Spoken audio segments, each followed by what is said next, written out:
ایک دفعہ کا ذکر ہے کہ چاندنی رات میں ایک دبلے پتلے سوکھے مارے بھوکے بھیڑیے کی ایک خوب کھائے پیے موٹے تازے کتے سے ملاقات ہوئی۔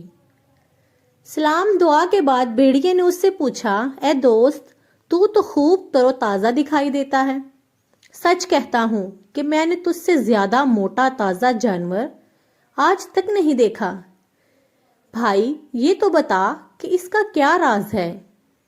میں تجھ سے 10 گنا زیادہ محنت کرتا ہوں اور اس کے باوجود بھوکا مرتا ہوں۔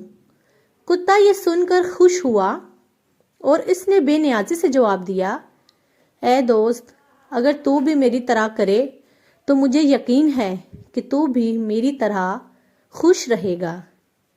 بھیڑیے نے پوچھا، بھائی جلدی بتا، وہ بات کیا ہے؟ کتے نے جواب دیا، تو بھی میری طرح رات کو گھر کی چوکی داری کر اور چوروں کو گھر میں نہ گھسنے دے، بس یہی کام ہے۔ بھیڑیے نے کہا، بھائی میں دل و جان سے یہ کام کروں گا۔ اس وقت میری حالت بہت تنگ ہے۔ میں ہر روز کھانے کی تلاش میں سارے جنگل میں حیران و پریشان مارا مارا پھرتا ہوں، بارش، پالے اور برف باری کے صدمے اٹھاتا ہوں، پھر بھی پیٹ پوری طرح نہیں بھرتا۔ اگر تیری طرح مجھے بھی گرم گھر رہنے کو اور پیٹ بھر کھانے کو ملے تو میرے لیے اس سے بہتر کیا ہے؟ کتے نے کہا، یہ جو کچھ میں کہہ رہا ہوں سچ ہے، اب تو فکر مت کر، بس میرے ساتھ چل۔ یہ سن کر بھیڑیا کتے کے ساتھ ساتھ چل دیا۔ ابھی وہ کچھ دور ہی گئے تھے کہ بھیڑیے کی نظر کتے کے گلے پر پڑے ہوئے اس نشان پر پڑی جو گلے کے پٹے سے پڑ گیا تھا۔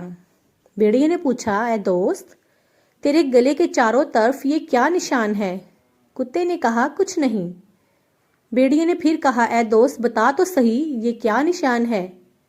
کتے نے دوبارہ پوچھنے پر جواب دیا، اگر تو اصرار کرتا ہے تو سن، میں چونکہ درندہ صفت ہوں، دن کو میرے گلے میں پٹا ڈال کر وہ باندھ دیتے ہیں تاکہ میں سو رہوں اور کسی کو نہ کاٹوں، اور رات کو پٹا کھول کر چھوڑ دیتے ہیں تاکہ میں چوکی داری کروں اور جدھر میرا دل چاہے جاؤں۔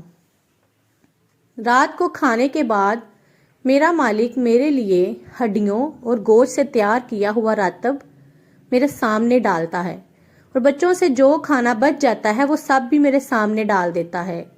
گھر کا ہر آدمی مجھ سے پیار کرتا ہے۔ جمع خاطر رکھ، یہی سلوک جو میرے ساتھ کیا جاتا ہے وہی تیرے ساتھ بھی ہوگا۔ یہ سن کر بھیڑیا رک گیا۔ کتے نے کہا، چلو چلو، کیا سوچتے ہو؟ بھیڑیے نے کہا، اے دوست، تو بس معاف کرو، یہ خوشی اور آرام تجھے ہی مبارک ہو۔ میرے لیے تو آزادی ہی سب سے بڑی نعمت ہے۔ جیسا تو نے بتایا اس طرح اگر کوئی مجھے بادشاہ بھی بنا دے تو بھی قبول نہیں۔ یہ کہہ کر بھیڑیا پلٹا اور تیزی سے دوڑتا ہوا جنگل کی طرف چل دیا۔